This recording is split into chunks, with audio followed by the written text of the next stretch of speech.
अध्यक्ष महोदय, उपाध्यक्ष महोदय, मैं आज बेरोजगारी जो सबसे बड़ी समस्या बन गई है इस प्रदेश की, सरकार 2 लाख से ज्यादा पद खाली पड़े हैं, लेकिन सरकार की मंशा नहीं है। सारे जो सीईटी के पेपर थे वो 61 ग्रुपों के पेपर आज कोर्ट के स्टे की वजह से, पैरवी ना करने की वजह से, आयोग के द्वारा ढीला रवैया होने की वजह से, कोर्ट की फीस ना भरना, बार बार टाइम मांगने की वजह से 61 ग्रुपों के पेपर जो है ना उस टेबल लटके बैठे हैं। अनेकों जो है ना सीईटी आईआईटी के इंस्ट्रक्टर की ज्वाइनिंग रुकी है, टीजीटी की जो है ना 7400 उनकी वो ज्वाइनिंग रोकी पड़ी है। ये हालात आज हमारा बेरोजगार ऐसी दशा से जूझ रहा है कि सरकार उसकी प्रति कोई नहीं जवाबदेही नहीं है। सिर्फ डी ग्रुप का हवाला देकर हमारे हाईली क्वालिफाइड बच्चों को डी ग्रेड करने के लिए उनको चपरासी की लाइन में खड़ा कर दिया। ये सबसे बड़ा दुर्भाग्य है इस प्रदेश का, जो बड़े बड़े दावे करती है सरकार, हम आगे जा रहे हैं। आज डी ग्रुप एक ऐसा खिलौना, एक झुंझुना बना दिया कि हमारे हाईली क्वालिफाइड बच्चे उस डी ग्रुप की लाइन में चपरासी, आज वो जो पहले लगे हुए हैं वो शोषण हो रहा है उनके साथ में। जो एक एमए एमटेक बच्चा अगर चपरासी बनेगा उसकी हर रोज मृत्यु हो रही है, वो आज मजबूर आत्महत्या करने को केस हरियाणा की सरकार के उसमें आ चुके हैं। उसकी दूसरा, अनएम्प्लॉयड यूथ की बड़ी जबरदस्त प्रॉब्लम। अनेक बच्चे 30-30, 35, 40-40 साल के वो बेचारे बिना ब्याहे मरेंगे, इतना बुरा हाल है। सरकार को इस मामले में तुरंत संज्ञान लेना चाहिए। और एक ईबीपीजी के बच्चे थे, 200 बच्चे हर बिरादरी के हैं जो अनरिजर्व्ड कैटेगरी के हैं, सारी जातियां जिसमें जाट, ब्राह्मण, बनिया, पंजाबी सब है। सर 2015 से बेचारे तड़फते फिर रहे, उनको रोजगार नहीं दे रही सरकार, ठीक से पैरवी नहीं की गई कोर्ट में भी, और उनका बहुत बुरा हाल है। तो सरकार, इनका बहुत बड़ा योगदान है सरकार बढ़ाने में, तुरंत ध्यान देना चाहिए। सरकार आंख मूंद के बैठी हुई है। तो ये सरकार थारी जाने वाली, फिर क्या कर लोगे? फिर कुछ नहीं बनना भाई। इसको ये सरकार थारी जाने वाली, फिर क्या कर लोगे? फिर कुछ नहीं बनना भाई। अध्यक्ष महोदय, हरियाणा जहां बेरोजगारी की बात आती है उसमें सीएमआई की रिपोर्ट के आधार पर अगर मैं बात करूं तो आज पूरे हिंदुस्तान में नंबर 1 बन चुका है। जहां का युवा इतना प्रतिभाशाली और इतना इंटेलिजेंट है कि अगर उसे अवसर दिया जाए तो अपनी प्रतिभा का अच्छा प्रदर्शन कर सकता है। लेकिन अफसोस यह है कि सरकार ने उन्हें रोजगार देने की बजाय एक ऐसा योजना के माध्यम से गुमराह किया है जिसे कौशल रोजगार योजना का नाम दिया है, जिसका न कोई आधार है न कोई भविष्य, जिसमें न कोई ट्रांसफर पॉलिसी है न कोई रिजर्वेशन, और पीएचडी और एमएससी बीएड बच्चे भी अपने दर की ठोकरें खा रहे हैं। और उसका परिणाम यह है कि या तो उस मायूसी में नशे की तरफ बढ़ रहे हैं या अपराध की तरफ, जिससे प्रदेश के अंदर सामाजिक परेशानियों का सामना हर आदमी को करना पड़ रहा है। मेरा सरकार से निवेदन है कि इस बात को, जो ठेकेदारी सिस्टम को उन्होंने कच्ची भर्ती में तब्दील किया है, इसको एक अच्छा रूप देकर के उन लोगों को रोजगार के अंदर मदद की जाए और जो हमारे युवाओं का भविष्य बिगड़ता हुआ नजर आ रहा है उसे उज्जवल भविष्य में कन्वर्ट करके दिखाएं। अध्यक्ष महोदय, 9,000 से ज्यादा पोस्ट जो वेकेंट है। जिस सरकार के अंदर 45-48% कर्मचारी अगर कम होंगे, वो सरकार कभी भी प्रोग्रेस नहीं कर सकती, आगे नहीं बढ़ सकती। आज ऐसी हालत है एजुकेशन डिपार्टमेंट की, एजुकेशन मिनिस्टर बैठे हैं, आज 71,000 से भी ज्यादा पोस्टें जो है एजुकेशन डिपार्टमेंट में वैकेंट है। अगर इतनी पोस्ट वैकेंट होंगी तो फिर मान करके चलो कि गरीब का बच्चा नहीं पढ़ पाएगा। जो मीडियम क्लास के लोग हैं या जो अपर क्लास के लोग हैं वो तो अपने बच्चों को प्राइवेट स्कूलों में ले जाकर के पढ़ा सकते हैं, लेकिन आम आदमी का जब बच्चा है जो मजदूरी करता है, जो लैंडलेस व्यक्ति है, उसका बच्चा जो है किसी भी हालत में आगे नहीं बढ़ पाएगा, किसी भी तरीके से एजुकेशन नहीं ले पाएगा। ये आपकी बहुत बड़ी उपलब्धि है 9 वर्ष में। आपको ये उपलब्धि भी बतानी चाहिए थी। उसके साथ साथ जो एम डिपार्टमेंट में उनका जिक्र कर रहा हूं, एजुकेशन के बाद लॉ एंड ऑर्डर जो है, हर प्रदेश जब भी प्रोग्रेस करता है तभी तरक्की करता है जब उसमें लॉ एंड ऑर्डर की स्थिति ज्यादा अच्छी हो, लोगों का विश्वास बढ़ता है, इंडस्ट्री आती है, हर आदमी ये सोच करके अपना कारोबार करता है कि मुझे वहां किसी किस्म की दिक्कत नहीं आएगी। अकेले पुलिस डिपार्टमेंट के अंदर आज जो है 21,500 से भी ज्यादा पोस्ट वैकेंट है। जहां इतनी पोस्ट वैकेंट है वहां उसके साथ साथ हजारों पुलिस के कर्मचारी ऐसे लोगों के साथ गार्ड के रूप में लगाए गए हैं जो अपराध को बढ़ावा देने का काम करते हैं। ये मैंने बाकायदा तौर पे विधानसभा में एक सवाल लगा करके पूछा था कि किन किन लोगों को आपने सुरक्षा दे रखी है, और उसमें सरकार की तरफ से हजारों कर्मचारियों के बताया गया था कि इन लोगों को हमने सुरक्षा प्रदान कर रखी है।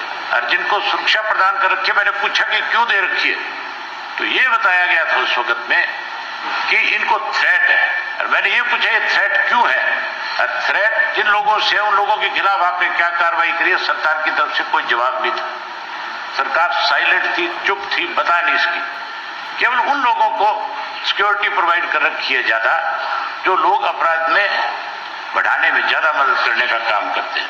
उसी तरह से हेल्थ डिपार्टमेंट है, हेल्थ मिनिस्टर है, नहीं हेल्थ का तो वैसे भी इन दिनों में दिवालिया पिटा हुआ था। पिछले 2-3 महीने से मुख्यमंत्री जी के ऑफिस का हेल्थ मिनिस्टर का एक बहुत बड़ा विवाद था, जिसकी वजह से हरियाणा के लोगों को बहुत दिक्कत और कठिनाई का सामना करना पड़ा।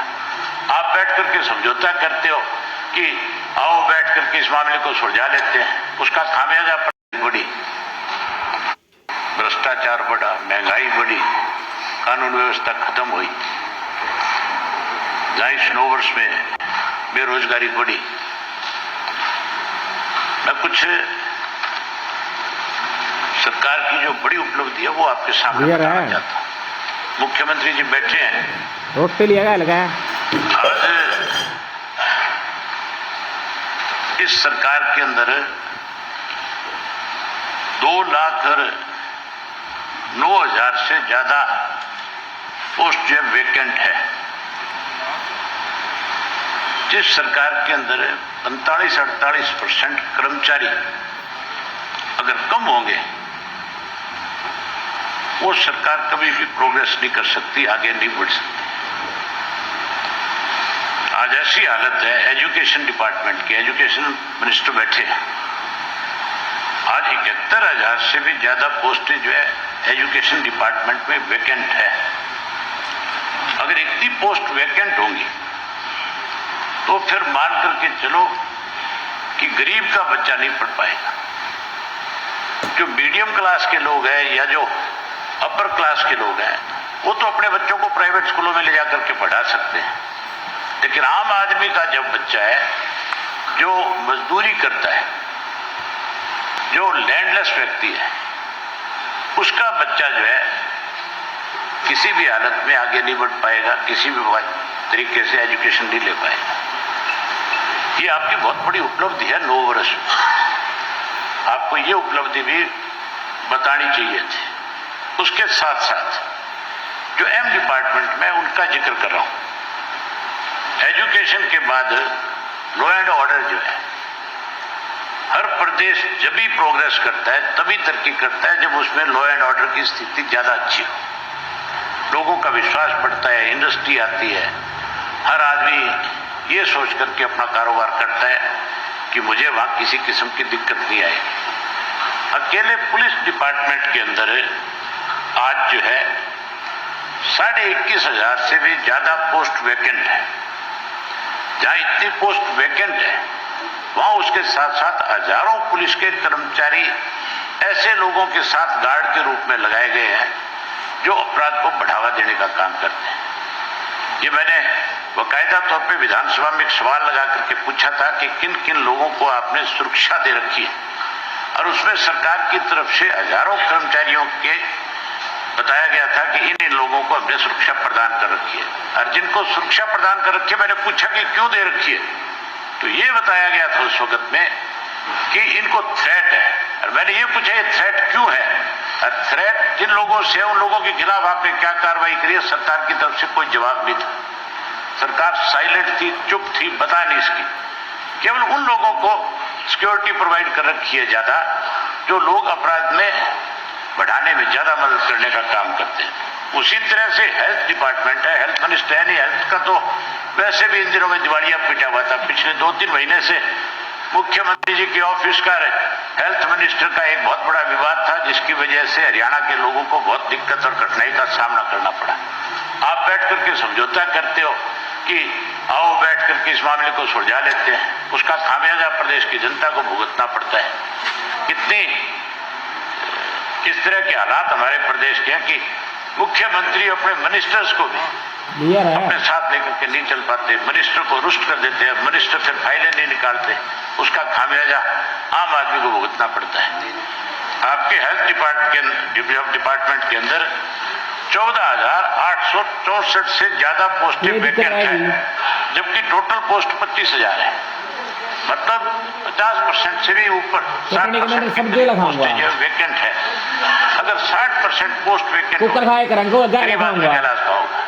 किस हॉस्पिटल में जाएगा, सब्जी बाद में कहाँ जा करके अपनी MRI कराएगा, कहाँ जा करके कोई और दवाइयां लेने का काम करेगा।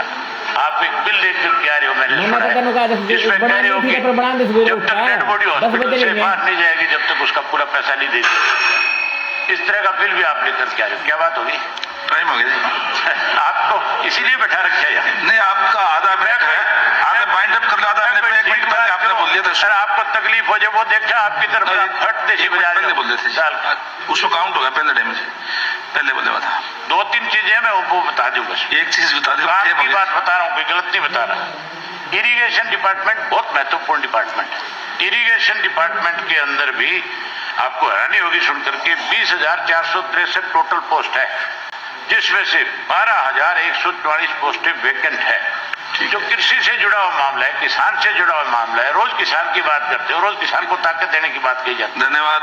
इरिगेशन डिपार्टमेंट का दिवालिया तो पिट गया। भव्य बिश्नोई जी, धन्यवाद उपाध्यक्ष जी, रिटर्न में दे देना, आज अपने निर्धारित समय में रिकॉर्ड में चली जाएगी। दुर्दशा हो चुकी है, स्कूल बंद कर दिए जा रहे हैं, इन स्कूलों में गरीबों की, दलितों की बच्चियां पढ़ती हैं, इसलिए सरकार इस पर ध्यान नहीं दे रही है। आज हाई कोर्ट ने भी इस पर संज्ञान लेते हुए यहां पर जो है आपको जुर्माना डालने का काम किया है। एक हरियाणा कौशल विकास निगम, एक ऐसा भद्दा मजाक हरियाणा के युवाओं के साथ जो सरकार कर रही है। आज भी हजारों युवा जो हैं विधानसभा के घेराव के लिए यहां पर आ रहे हैं। मैं मुख्यमंत्री जी आपसे पूछना चाहती हूं, क्या कारण है कि आप युवाओं को बेरोजगारी में नंबर 1 हमारा हरियाणा, क्यों हम उनको रेगुलर नौकरी नहीं दे पा रहे? क्यों हम, जैसे हमने सेना की भर्ती अग्निवीर को ठेके पर देने का काम किया, क्यों हम लोग जो है यहाँ पर ठेके पर दे रहे हैं, 1 साल की भी उनको गारंटी नहीं है? अगर आपको लगता है आप इन बेरोजगार युवाओं को मेरिट के आधार पर भर्ती कर रहे हैं, तो इनको आप इनका भविष्य सुरक्षित क्यों नहीं करते हैं? क्यों? ये क्योंकि भ्रष्टाचार का अड्डा पूरी तरह से बन गया है, कितने अफसर इसमें जेल में गए हैं। मैं ये चाहती हूं, आज हमारे जो है पेपर लीक हो रहे हैं, युवाओं का भविष्य खतरे में है, असुरक्षित महसूस कर रहे हैं। यही कारण है कि हमारे यहाँ पर पूरी तरह से क्राइम बढ़ रहा है। आज के समय में 4.66 लाख हमारी सैंक्शन पोस्ट है, खाली पड़ी है, इसमें से 2.57 लाख भरी है, 45% से ज्यादा वैकेंसीज हैं। HPSC है, SSC है। आपको जो लगता है हमारे बच्चे IAS टॉप करते हैं, नेशनल लेवल पर टॉप करते हैं, आपको वो ये क्यों नहीं लगता कि ये जो हमारे युवा हैं वो हरियाणा में पक्की नौकरी करने के लायक हैं? आज हमारे जो असिस्टेंट प्रोफेसर हैं उन्होंने हमें ज्ञापन दिया है, मैं अध्यक्ष महोदय, आपके उपाध्यक्ष महोदय आपको टेबल करूंगी, वो ये कह रहे हैं हमारे पास गवर्नमेंट कॉलेजेस में 8,137 हमारी जो पोस्ट है वो हमारी सैंक्शन है, केवल 4,738 है, 60% वैकेंसीज पड़ी हैं। मुख्यमंत्री जी आप इसको शिक्षा को भी ठेके पर ना दें। असिस्टेंट प्रोफेसर कह रहे हैं हमें HKRM की भर्ती मंजूर नहीं है, उनको रेगुलर करने का काम करें। आज हमारे TGT के बच्चे जो कि 7,441 पोस्टें आपने एडवर्टीजमेंट की थी, कोर्ट में मामला चला गया, सरकार जवाब नहीं दे रही है, उनके रिजल्ट को तुरंत प्रभाव से आप मुख्यमंत्री जी निकालने का काम करें। आज Haryana universities contractual teacher association ने ज्ञापन दिया है कि जो 15-15 साल से कॉन्ट्रैक्चुअल सर्विसेज कर रहे हैं उनको सेवा सुरक्षा दी जाए, उनको जो है निकाला ना जाए। अलग अलग यूनिवर्सिटीज का है, ये भी मैं टेबल करने का काम करूंगी। एक मुख्यमंत्री जी, आपने अभी एक घोषणा की है, जो सैनिक स्कूल की बात थी, आपने कुंजपुरा सैनिक स्कूल में अभी एक कार्यक्रम हुआ था 18/10 को, उसमें आपने घोषणा की कि मातनहेल में सैनिक स्कूल की कक्षाएं सत्र 23-24 से जो है वो चलने लग जाएंगी। आज तक जमीन भी जो उसकी 274 एकड़, मुख्यमंत्री जी आप मातनहेल बहुत बार गए हैं, मेरा खुद का गांव है, लेकिन आपने दिया कुछ भी नहीं है वहां पर। आज मैं आपसे पूछना चाहती हूं, आपने कई बार घोषणा कर दी मातनहेल में सैनिक स्कूल, हमारे district bar association Rohtak, Jhajjar, Bahadurgarh ने एक ज्ञापन आपके नाम भेजा है, वो मैं देना चाहती हूँ कि ये कक्षाएं लगेंगी कहां। आज तक जमीन भी हमारी जो है वो वापिस हो गई, नई जमीन का उसका कोई टेंडर नहीं हुआ है। मैं ये समझती हूँ ये हरियाणा कौशल निगम हमारे युवाओं के साथ पूरी तरह से इंजस्टिस करने का काम कर रहे हैं। हमारे पीजीआईएमएस रोहतक में 40% से ज्यादा वैकेंसीज खाली पड़ी हैं। आज स्वास्थ्य विभाग पूरी तरह से बीमार पड़ा है। कब ये इसमें ठीक होगा, कब सुधार होगा? अध्यक्ष महोदय, मैं आपके माध्यम से पूछना चाहती हूँ, ये बदहाली आप नारा देते हैं सबका साथ, सबका विकास, सबका विश्वास, हमें विश्वास नहीं है हमारे